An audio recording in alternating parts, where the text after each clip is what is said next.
This will go well. Podcast. Yep. Yeah, well, that's Florida for you.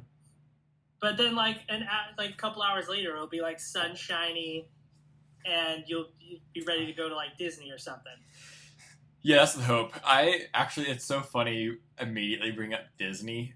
Having so many friends that work for Disney, like some guests have the most unrealistic expectations of Disney. I have heard stories that uh, guests have walked up to some people at Disney and be like, "Hey, can you like put the roof on, or just like turn the rain off?"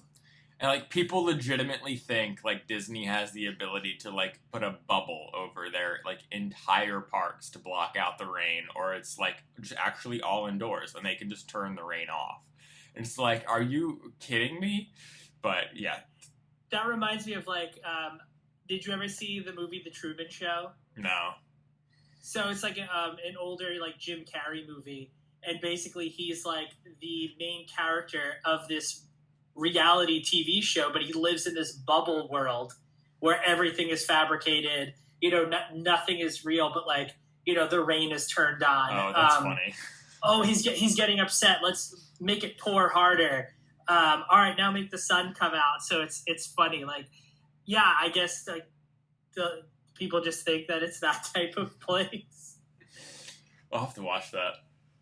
Oh man. Yeah, it's one of his interesting because it toes the line. Like there's classic Jim Carrey in it, and then there's like shades of seriousness there where you're like, I feel like it was one of the first ones where people were like, oh, okay, he's not just the Ace Ventura Dumb and Dumber guy. All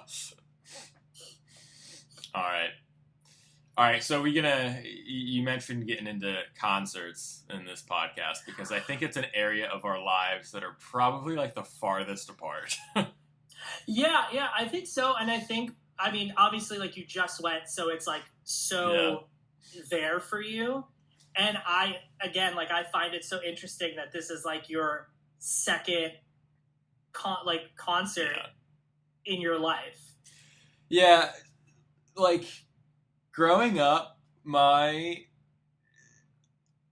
parents and I, like, we were all into like sports and stuff, but even then it was like I think I went to one football game growing up, like half an hour from an NFL team, because like my dad's thought process was always like, I'm gonna get the best view like on my TV. I don't have to worry about the weather. I don't have to worry about other crazy fans. And so like I never got a ton of those like live experiences growing up. And it wasn't until college that I even got my first tickets to a concert ever, which ironically was also Taylor Swift when she was doing, it might have been her first stadium tour. I got tickets to see her at MetLife, but ended up selling those for a profit because I was in college and just wanted the money, and I was going to school in Ohio, so it was going to be like this whole thing to go to New York to see her. Right. And then in 2020, I think, was her last tour that she tried. Well, it wasn't really a tour, it was Loverfest. So she's going to do 2 shows in Boston, 2 shows in LA, and that was going to be it. And COVID happened. So it was like supposed to be in like the summer of 2020 when nothing was going on. And then when she announced the Eras tour, my fiance Haley was like, well, your birthday present to me is going to be you're going to come to the concert with me. So somehow with the whole like Ticketmaster fiasco, one of her friends was able to get like the max number of tickets one person was allowed to purchase. So Haley, her mom, and I all went to the concert on Thursday. So yes, my second concert, my first concert was One Republic concert in the fall. So that was probably like 10,000 people, maybe. And this one is like 75,000 filling the Tampa Bay Buccaneers football stadium. I like made a joke. It was like Tom Brady never put this many people in this stadium because, of course, they can't fill the floor like you can at a concert. And it was the most like unreal production. Like going from like One Republic where they're just like on stage with a light show compared to like Taylor Swift with her massive custom stage, and it was crazy. And the fans, oh my gosh, I have never seen so many crazed, and rightfully so, fans. Yeah, I think what I think would have been cool in that story is if you did actually go to that first Taylor Swift concert to see the difference and the growth from like, oh, here's this first concert I went to of Taylor's, and now I'm going to this one years later, and seeing like the difference in production, seeing the difference in crowd. Yeah. I mean, granted, I'm sure just a few years ago, the crowd wasn't that different. And we've spoken off camera about how believing that Taylor Swift is like this never ending trend of a performer, of a famous person that just goes beyond being a singer-songwriter, because that's where she started, was, just being a singer-songwriter that no one really knew about. And then all of a sudden, I want to say the first time I ever heard a song of hers was probably like the song Love Story. Was really the one that like set it off for me. And then she just continued to get bigger. One question I have for you that I definitely would love to know, like the difference, what was like the crowd difference between like the One Republic concert versus the Taylor Swift concert? Because I feel like it's very different. I feel like Taylor Swift concerts are moms, daughters, and basically people that get like pulled in. Yeah. And then One Republic is like the college crowd that grew up. Yeah, like you're kind of spot on there with like who attended. It was like the moms and daughters, or like the group of teenage or like 20, 30-year-old girls that are into it, or women, I guess I'm saying 30-year-old girls. The guys that got pulled into it, or just the guys that like Taylor Swift. Like I'll say like I was pulled into it, but like I probably know at least half a dozen Taylor Swift songs, like almost word for word myself. And the One Republic last year, it was a much older crowd, because it was people that remember like One Republic from like the early 2010s or like the 2000s, or they just really appreciate like Ryan Tedder as an artist and like what he's done for so many different artists. Where and like even then, most people did not know every song. And so like I went again with a group of like 10 friends to that, and like every once in a while it was like you were jumping up and down, but like nobody knew what to say. Whereas at Taylor Swift, she did 44 songs in like a little over 3 hours. And people knew every single one, every word to every song, and like it was such a seamless transition from song to song. Like she really didn't stop for 3 hours.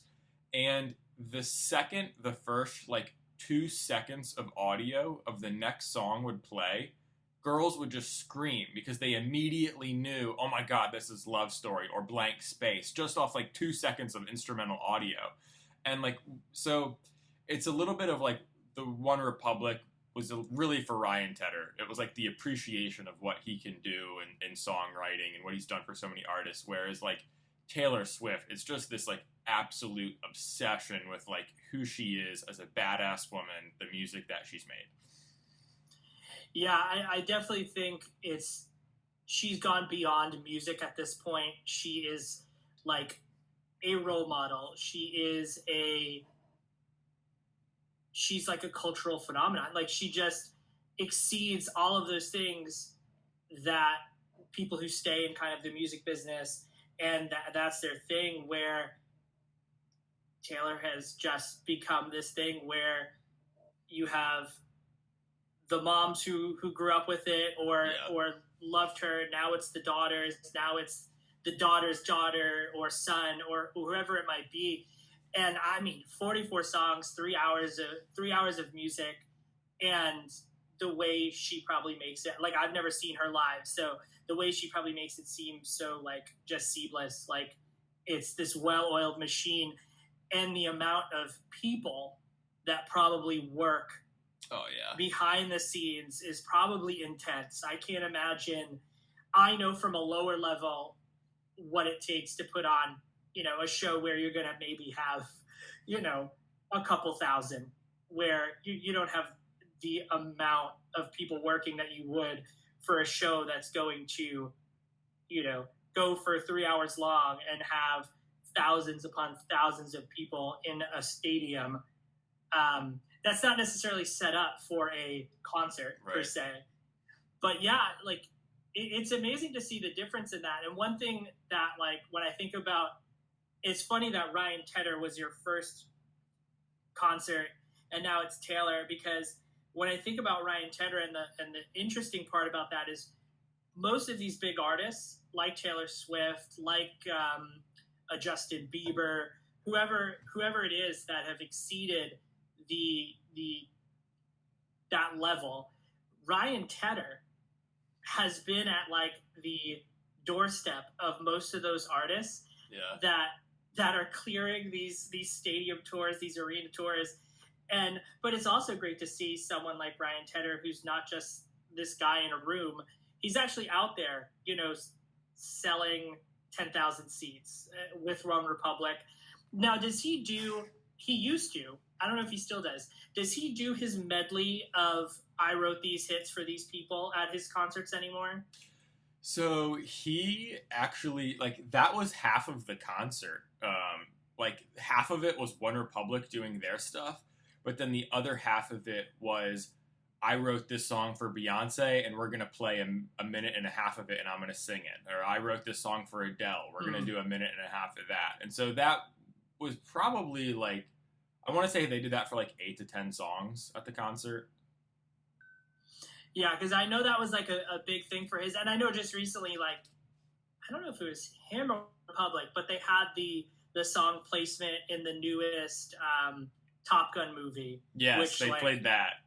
Which was giant for them and kind of, I think, reintroduced rather, One Republic and Ryan Tedder into the younger, generation that's seeing that movie, and maybe they're seeing Top Gun as a whole for the first time. But so with that, do you have any plans of going to a next concert? Is like Taylor Swift, was that like enough for you to be like, I think I'm good for the next like couple years until maybe this happens again? The like thing for me is I've never been that into music. Like even from like high school and college, like you get asked like, oh, like what's your favorite song? Like who's your favorite artist? And like I have no clue. I'd probably even say Taylor Swift, because if you looked at my Spotify, it's like 99% like different podcasts or like just the top 50 or some random like good vibes playlist where like I have no clue what any of the artists or the actual song titles are. It's just like something cool to work to. So the next concert I go to very well could end up being Taylor Swift, because it will be my fiance who actually gets me to go to another concert. I just don't know who else I would actually like be so into I have to go to their concert, who it would be. Right. Like I think our tickets were so I went Thursday night, and then Haley went Thursday and Friday night. Friday night she was on the floor.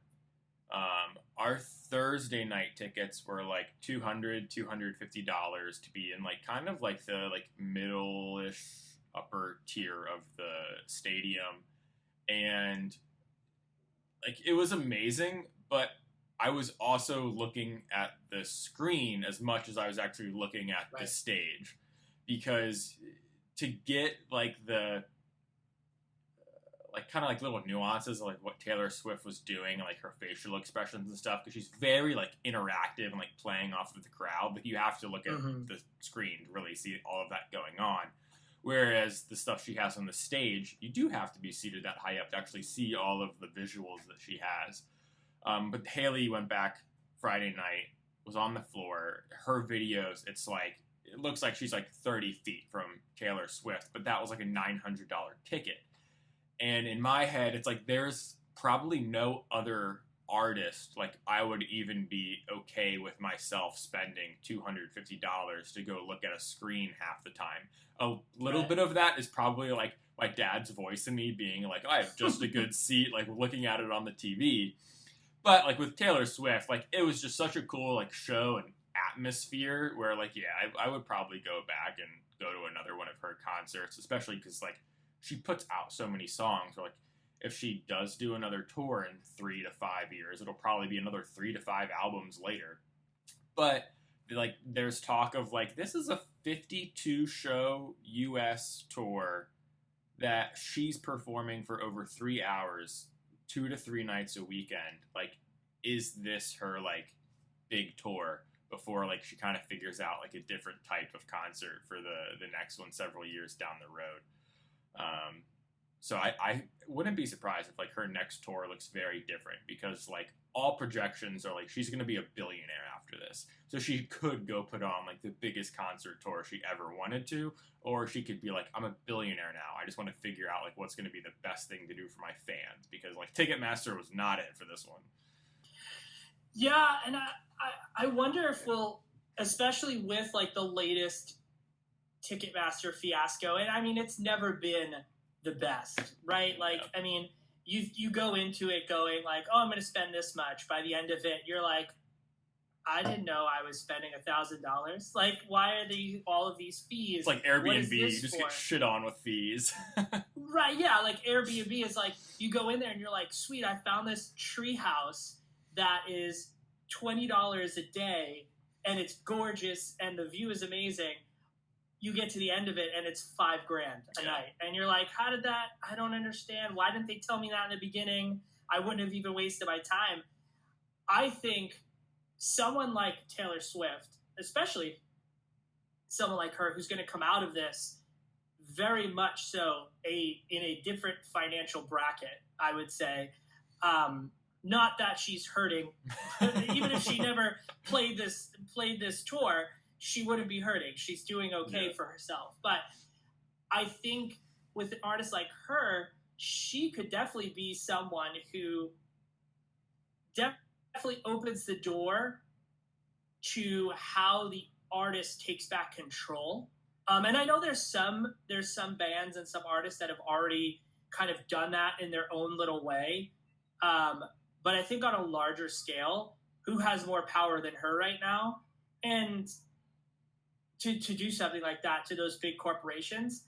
But then my head also goes to, is it her job to do that? Like, is it her job to like rewrite the whole like concert going industry? Yeah. But it would be really cool if she took that step to say, okay, we're going to do it this way, and this is going to be the new norm, and I want all of my peers to kind of follow suit here because we do this. The only reason these artists are able to do that is because that mom, dad, brother, sister, whoever bought her first record, back in the day when she was playing 200 cap clubs. Yeah. And now she's able to do that. And she seems like the type that would absolutely want to give back to those people and not have them spending 200 to 800 to who knows how much people were paying at the end of the day. Because when we start dipping into reselling and all that stuff, the money that's being gotten there is intense. But I would love to see Taylor Swift go back and do like a 200 cap room like club tour, like acoustic, nothing, like her and another guitar, and I think it'd be phenomenal. I wouldn't be surprised if she goes into like the whole record label type thing next because she's got screwed over so much with like her first years of music. And when she played vigilante shit at the concert, which is like rumored but also like somewhat obvious of like a song written towards like Scooter Braun, who like bought her whole like initial years of songs, the whole crowd went nuts because they were like, yes, like we love this for you, Taylor, like way to make a song about like saying F you to the man. And I think in the video you sent me, it talked about like a part of her negotiations with Universal Music Group was like, if I'm going to go with you, you're going to do this for every other artist when it comes to like the money that they could make on Spotify. Where like she's already doing that in negotiations, where she's like supporting other artists that maybe wouldn't know the impact that like this type of negotiation could have on them early in their career. And so with the resources that she has, I could totally see her setting something up where rather than going to the like predatory, like incumbent Hollywood type of record labels, she's kind of creating her own thing to help more artists get started. Yeah, I mean, after what she went through, I could totally see her going that way, right? Like, she went through.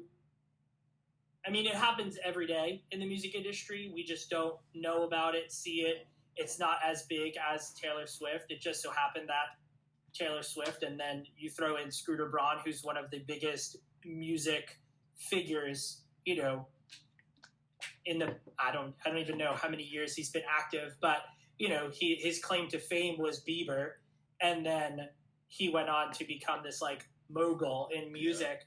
Yeah. And I mean, it's wild to think about with a catalog like that, right? Like, you sit for 3 hours and you're listening to a catalog that this person doesn't necessarily even own or can do anything with, right? Like, an artist can't go and say, here, brand, I'm going to give you this song to use because it's mine. I wrote 100% of it, yet I can't do anything with it. So it's wild that like Taylor had to go and re-record the songs. She had to be essentially become a cover band to her own music, herself. Right? So because once it becomes a cover, then she could go and reissue a CD, do some really cool stuff with it, which is very cool for the fans. Yeah. But the excruciating work that goes into doing something like that, and the money that goes into doing something, and I'm sure the heartbreak that goes into the trust that you have in these people. And the slight voice changes too. Like, you know, Love Story is literally this like teenage girl singing about like a heartbreak or, you know, a dream love, compared to now like Taylor Swift, I think, is like 33 years old. And there's like, of course, like natural vocal changes that happen to how a song is going to hear. And also like we haven't said this yet. And like some people listening to this are going to know, but like you are also rather qualified to talk on this topic. Can you like give some of your background for people that like might like listen to this through me? Sure. So, I've been kind of on and off in the music business for, over 15 years. I started out in like the performing arts theater kind of thought when I was in high school going into college. I ended up joining a label signed band I was 18 at the time. We toured the world for 4 years, and then I went on to kind of moonlight in different bands, moonlight with a solo career, was signed to a couple different labels over the years.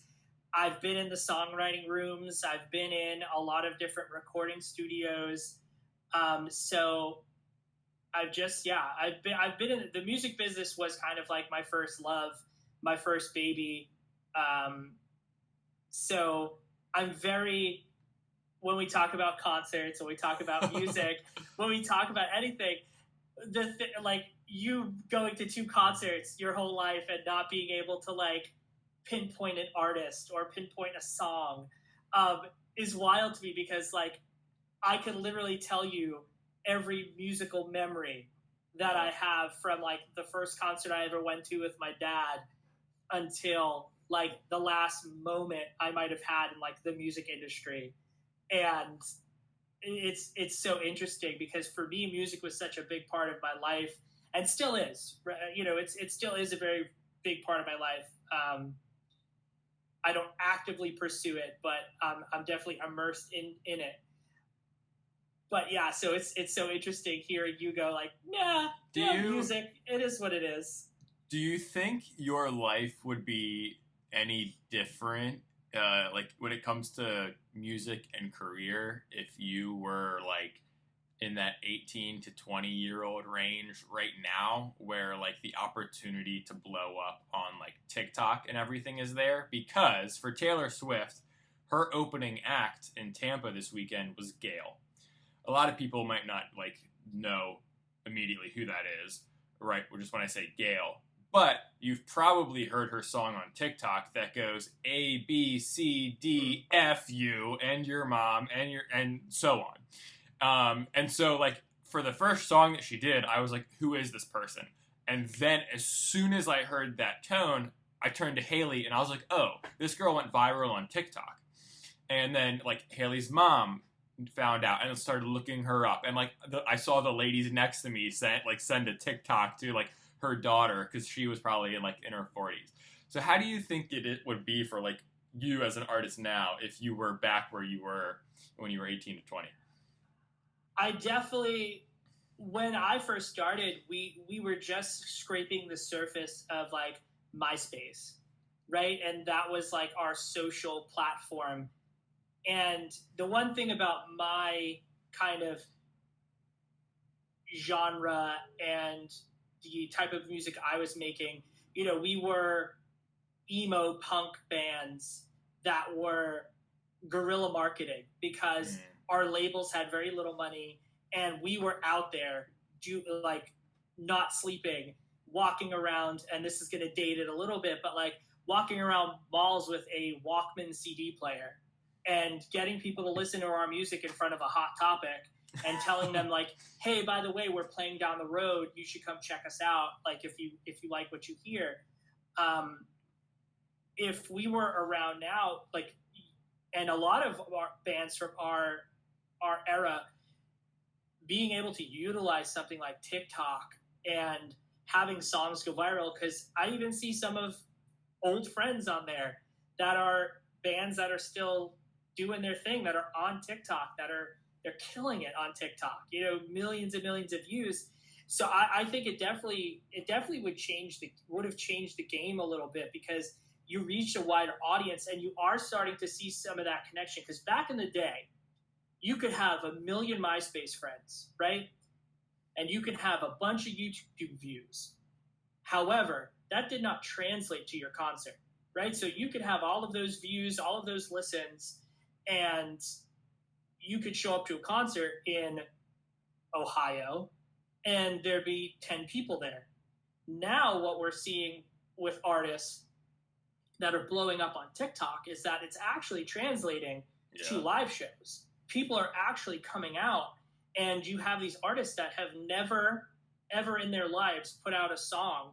They put it out on TikTok, it goes viral, they play a show in their hometown, and there's hundreds and thousands of people there. Or they're scheduled. I mean, these people have never been out of their house, their room, and they're touring the East Coast or the West Coast, and they're doing well. So I think it would be a definite game changer, because all we had was MySpace bulletins and hoping that your record label did the promo that they said they were going to do. And oftentimes that was a no. And oftentimes, like, you were there doing like college radio shows, hoping that you could drum up some sort of buzz for your show. But it would be a huge game changer if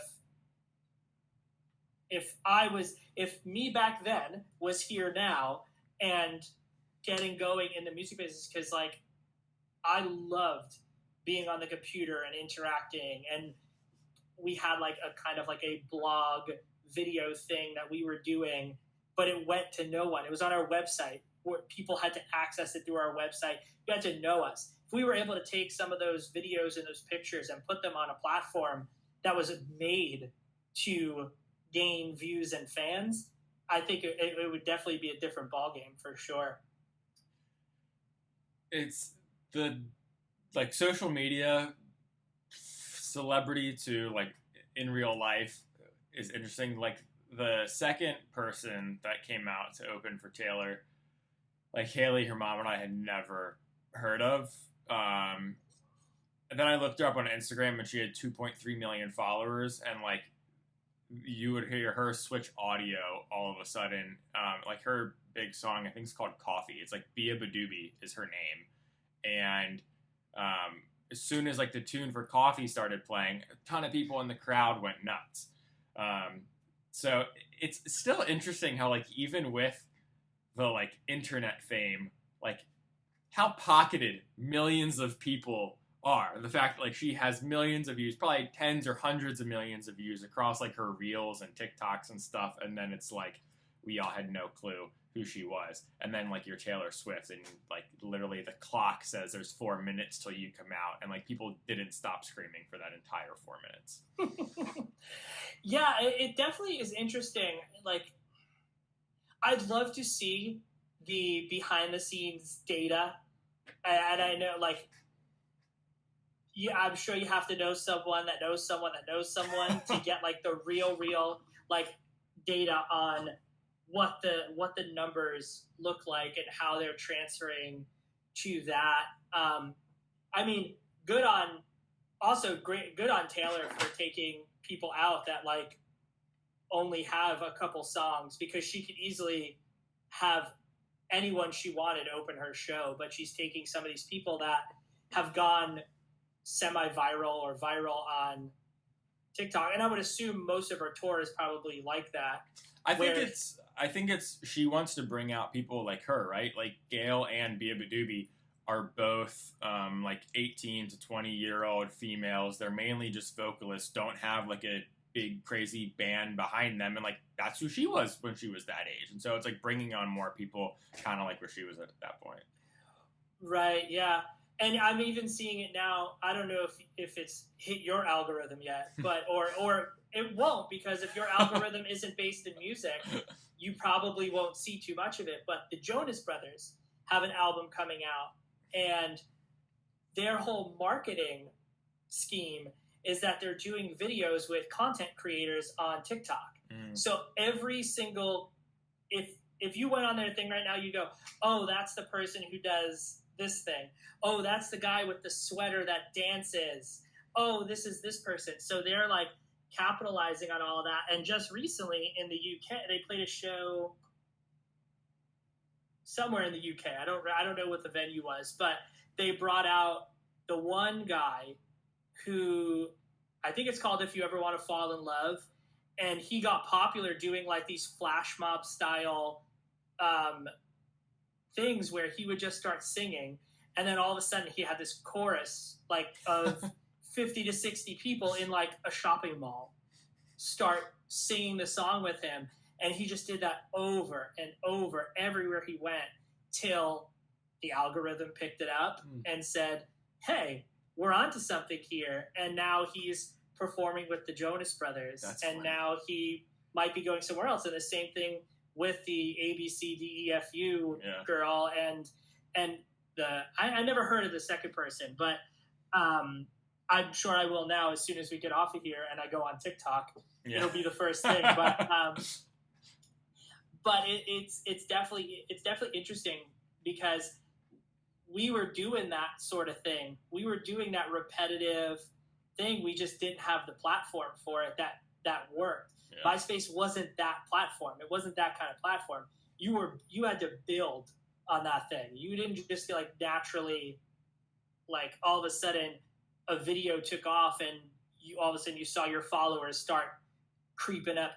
You had to like tour the country with other popular bands, and those popular bands fans would then add you, and then you'd have to interact, and then so on and so forth. Where on TikTok, like you go viral and people just add or like your video and things like and things like that. So it would be interesting. I would, yeah, it'd be interesting. It'd be cool. And tying in more of your current life in the mental health space, when so being at the concert Thursday night, like there was a couple errors. Like she thanked the wrong person at first for opening her show, and then realized it like 20 minutes later, and she was like, She made a really funny joke. She was like, "Oh, today's April 13th. Everyone knows my lucky number is 13, but apparently tonight I have 13 brain cells because I thanked the wrong person." And like, she made such a great apology.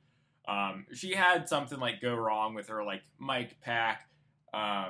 She got her dress caught on something at one point, and there was like something else where it was like a little air. And you have like the Swiftie fans that were like, "Oh my God, we love the way Taylor handled everything. She's so cute." And then you have the like assholes who are like, "It's not the Eras tour, it's the Airs tour." And it's like, dude, she just performed for 3 hours and 15 minutes, and like, you're gonna criticize her off of like these little tiny things performing in like the Tampa heat and humidity. And it's like, I totally understand why you see so many artists get halfway through their tour and just cancel the rest, because she's probably freaking exhausted traveling week after week doing these crazy long shows only to go on social media. And I'm sure it's like the negative comments stand out in your head 10 times as much as the positive comments do, because like, you can never do enough, right, to just get past all the negative stuff. So it was like kind of like so disappointing to see like how much emphasis some people were putting on like these little tiny like either wardrobe malfunctions or like little tiny mistakes. Like one point she like had to stop mid-song to like remember her lyrics because she did 44 songs that night. Yeah,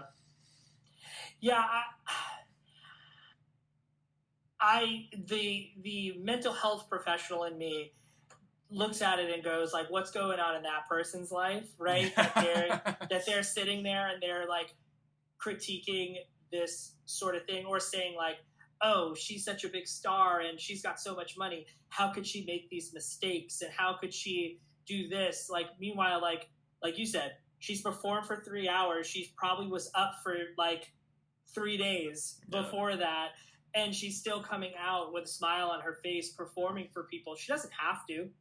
She could end it tomorrow and say, I'm done touring, I'm not doing any of this anymore, and her kids would all be fine.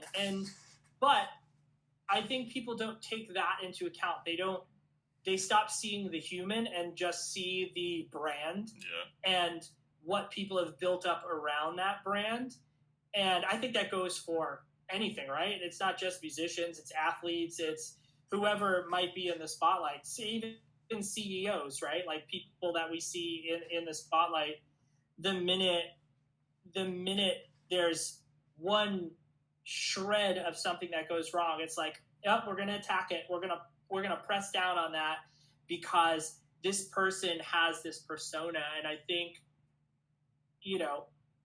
I have trouble remembering like what to say to like a loved one sometimes. So I can't, and I just saw them. I can't imagine someone who took like a red eye to get to Tampa to perform for this many hours and then forget your lyrics, like, or forget this, like, you're performing how many songs? Like, and it's become the norm where people are, I think the true fans and the fans of the music and the people that stick by the fan and the whole reason that they're able to do what they do are the ones that get it and understand the human aspect.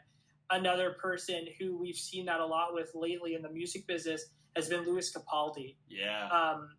Where he's had a lot of health issues mid-show, and times when he's forgotten lyrics. He's hilarious, and he really does work through it. But I feel for him so much because then you go to the media side and you go on the internet, and it's like the absolute insanity that gets thrown at him is terrible. And I think he's even been on record where it's like, I look at that negative stuff and I take a look. Maybe Taylor at this point knows not to look at that, and she's got a team of people that's like, do not look at that comment, do not look at that clickbait, do not look at all that. But you can't help but do that sometimes.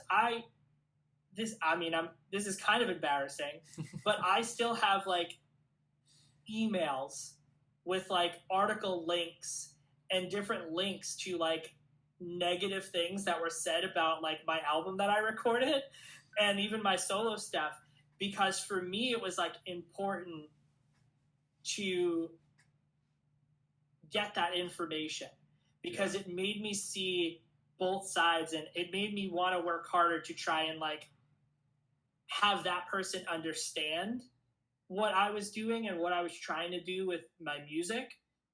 And I never wanted to forget it, because like there's some times when I look at it, I'm not ashamed to say it, there's some times when I look back at that stuff and I'm like, yeah, like, and then I met you and you changed your tune and you became a fan, and you realized like there was a difference between like, oh, he puts out bubblegum bullshit pop music, and then it's like, well, yeah, but like listen to this, or listen to my influences and what I grew up with, you'll get it. You'll understand that there's a human aspect in there. So I think, obviously the Swifties are going to be all about it and be like, and they will defend her with everything they have. But, for those other people, I think that's a them thing that they need to figure out, like why it's so important to highlight someone else's like issue that they had, which is like, what issue? She got her dress caught.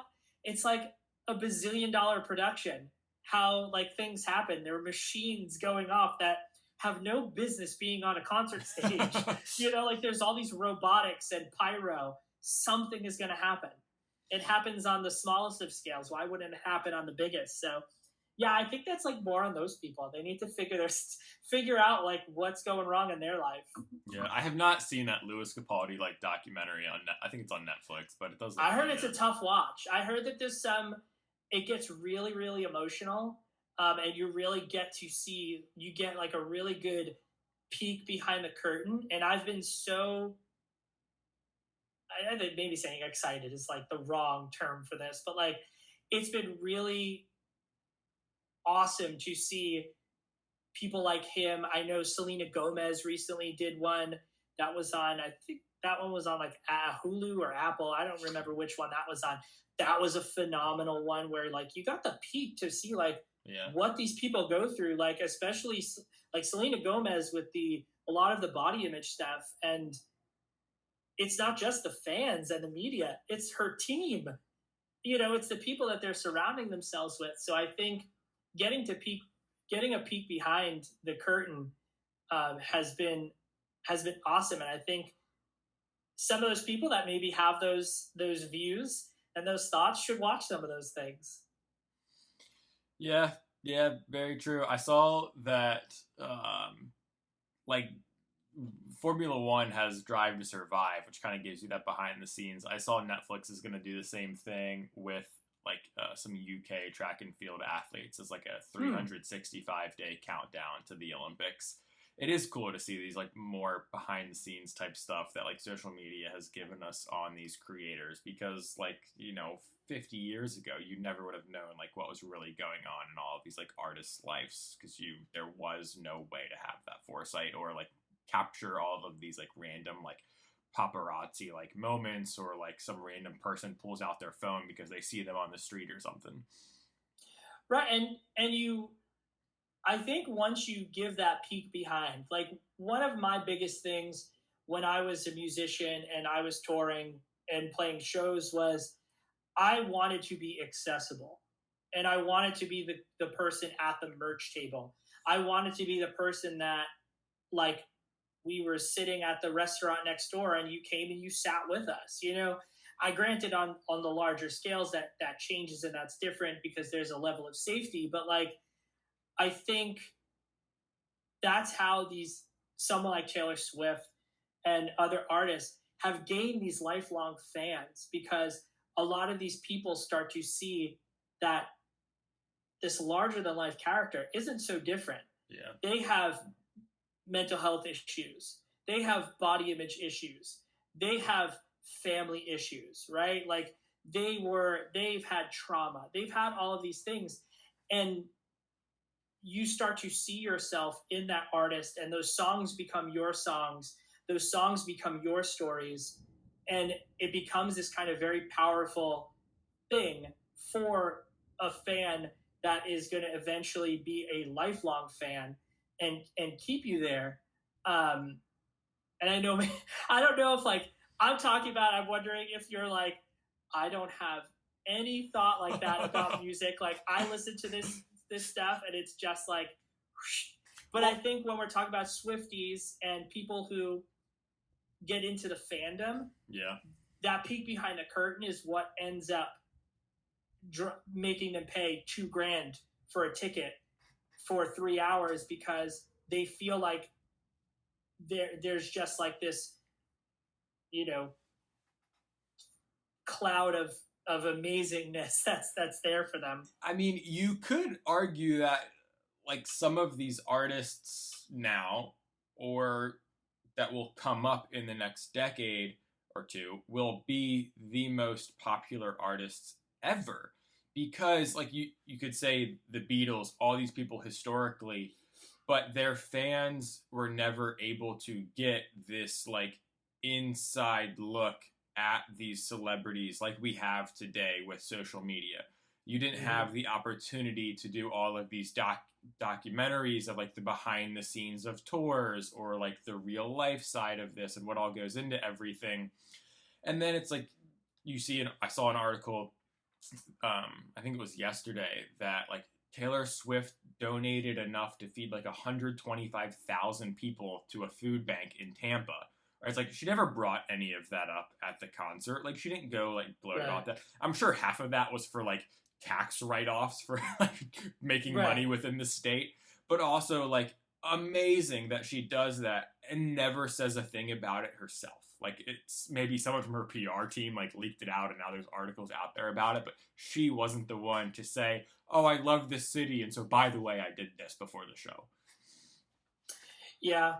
I think that says I mean, it's probably how it should be done, right? Like if you're going to do something nice, just do it. I think a lot of times we get the people that are out there going like, oh, by the way, I donated blah, blah, X amount of dollars to this because it's a giant PR move. And like you said, maybe someone from her PR team eventually leaked it and said like, oh, by the way, like Taylor did this. Isn't that amazing? But the fact that she herself wasn't up there like on stage going like, oh, by the way, I donated all this money to help feed all of these people. I don't know. I think that's kind of cool. Like one of my dreams, like I always see those videos of like, and I know they're big PR stunts, but like people might like hate them, but I see like all of these people that have like these giant like endorsements to go out and like change people's lives. Like, oh, this person needs a car because they can't get to work. We're going to go give them a car.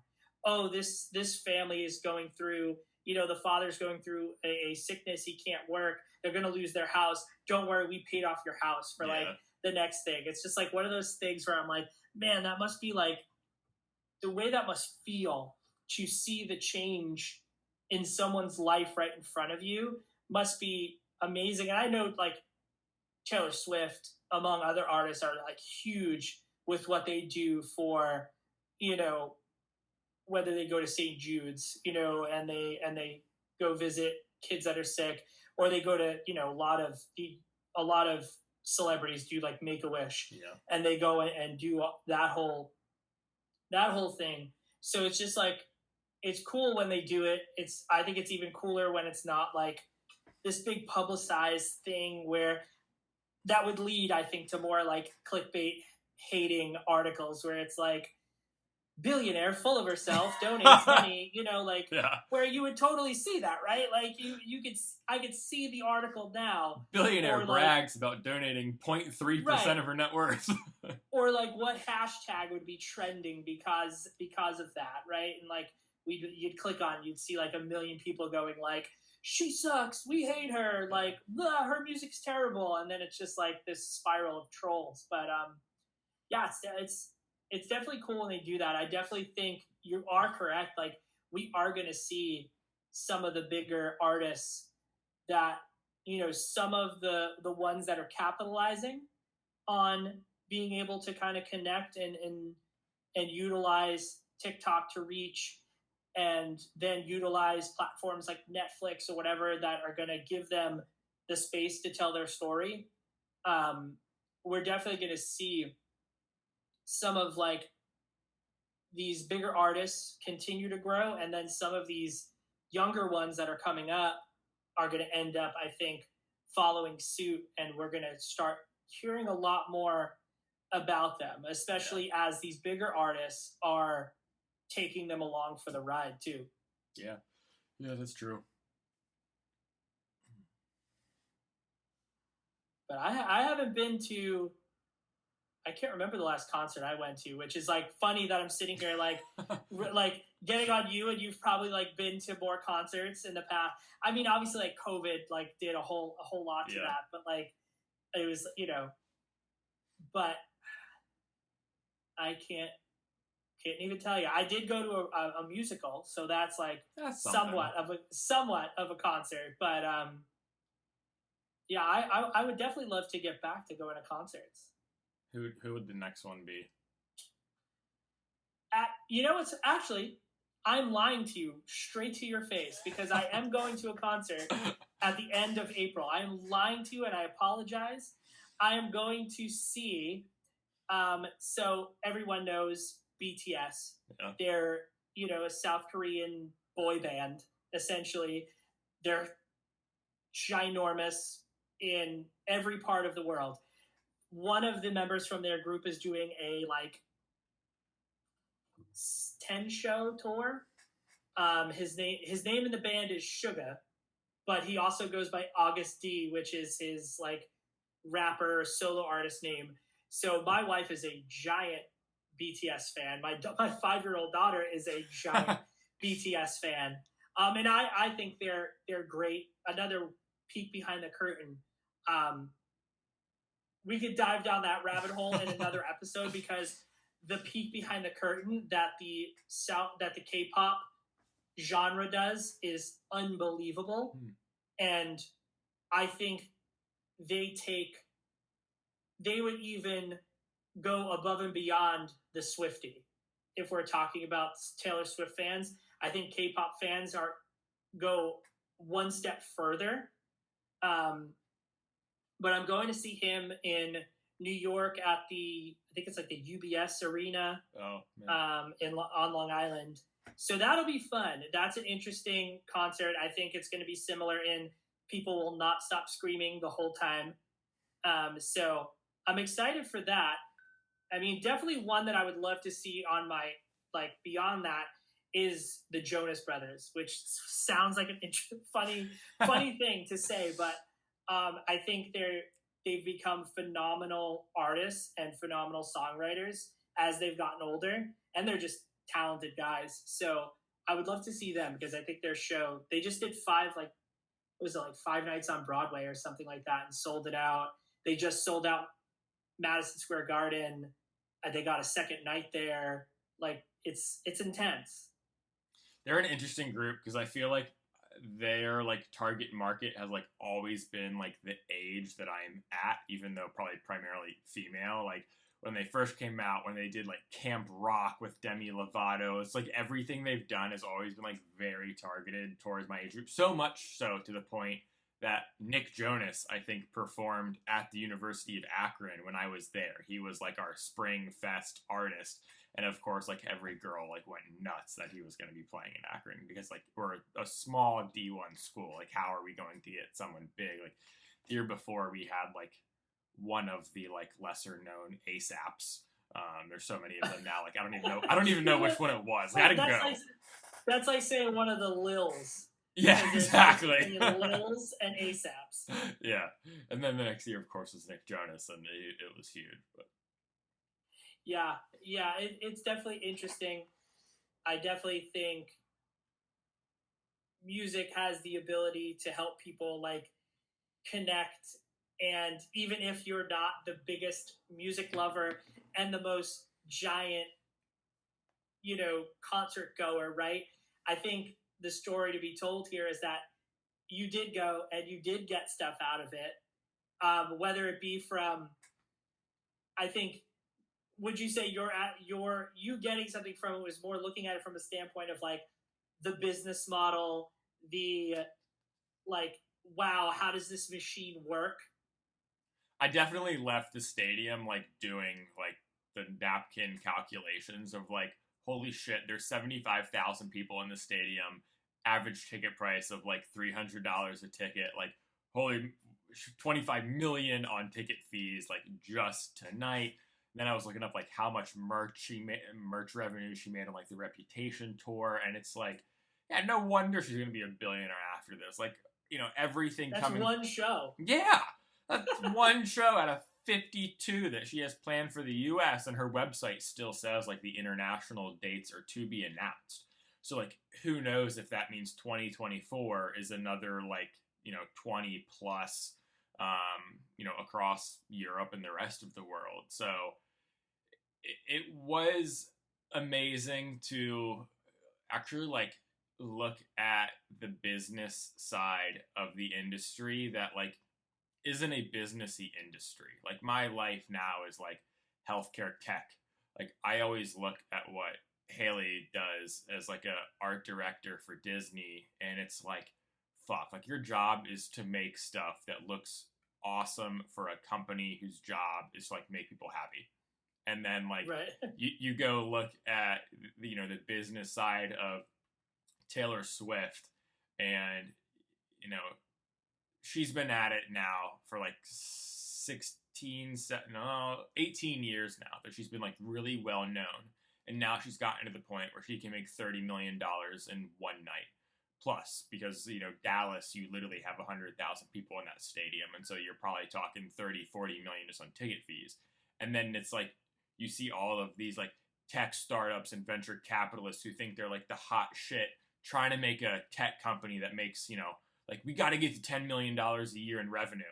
And like that just sounds like such a joke when you see people like Taylor Swift making $40 million in one night. And like the juxtaposition of those industries, it's like where I've thought so much about like how awesome it would be to like work in an industry that like your customer is that like crazy, obsessed, happy Taylor Swift fan who's like crying because they're within like half a mile of Taylor Swift, or like the 4-year-old at Disney who is like, oh my god, it's Mickey Mouse. And I'm like, yeah, I love selling technology to like a doctor across the country. It's like, super valuable, it's needed, but like the emotional tie is not there compared to like what you see at stuff like this. And then looking at like the industry behind that, like that's what I really like took away out of this, is like it's a whole different world.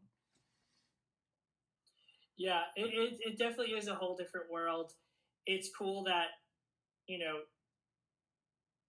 Taylor does still find ways to connect to that, like crying, 17-year-old that can't wait to get to that concert, and I think, I don't know, I think some of these like startups and some of these other companies and some of these other fields can learn something, as much as they don't want to, because they could never even fathom it. But I think a lot can be learned from that side, and I know that's something that I strive for now, doing things outside of music, is like trying to just be as like human as possible and connect in like different ways. Like I think I tweeted something the other day that was just like, you could build every single day trying to like make your life different, but like the most valuable tool is like connecting as a human and having people realize that like, oh wow, this is just a person that I can have a conversation with, and that's like more valuable than some person who's gonna like maybe drop some money and then disappear, or be this person that like I can't go to or can't talk to. So like, yeah, I definitely think there's a lot to take away from those industries, even beyond the enormous amount of money that gets made. Like I'd even take half the concession, like give me half the Diet Coke revenue, like I'm all, or Pepsi, whatever it might be. Like Taylor, like so she's obviously such a smart business person too now, and she brought up at the concert, like probably a third of the way through, how like the different eras in her life of going from being like this 16-year-old performing Love Story to singing, vigilante shit at 32 and 33 is, at every point she was writing songs that like she really needed to hear at that point in her life, and she hoped that it would connect with other people.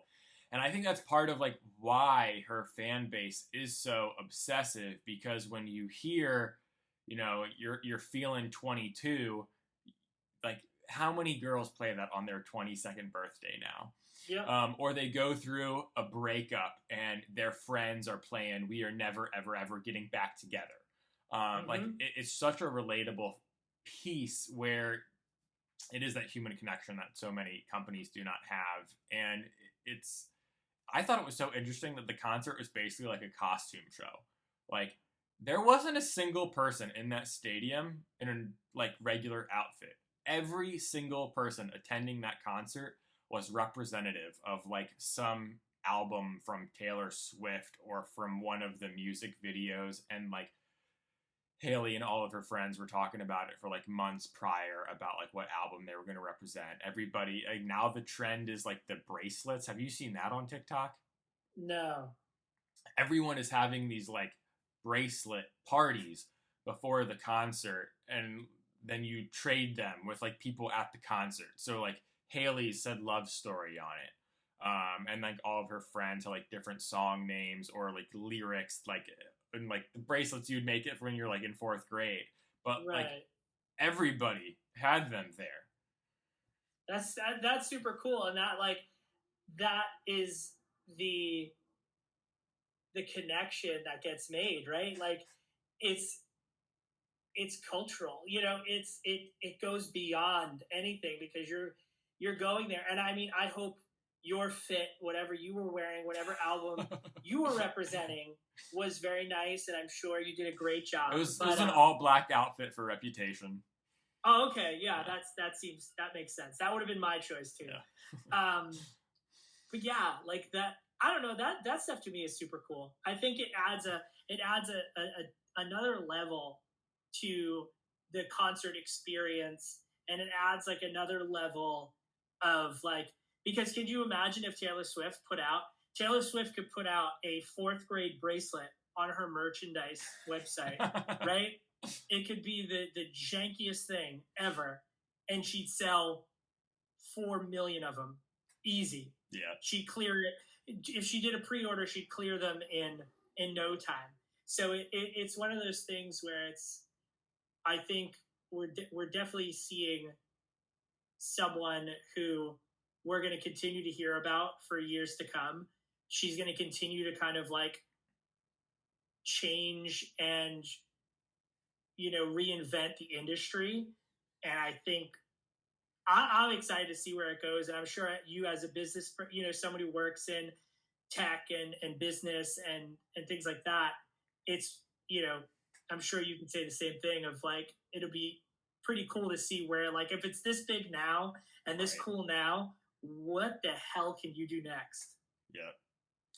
Yeah, exactly. Well, we've been going for an hour making this entire podcast pretty much about Taylor Swift.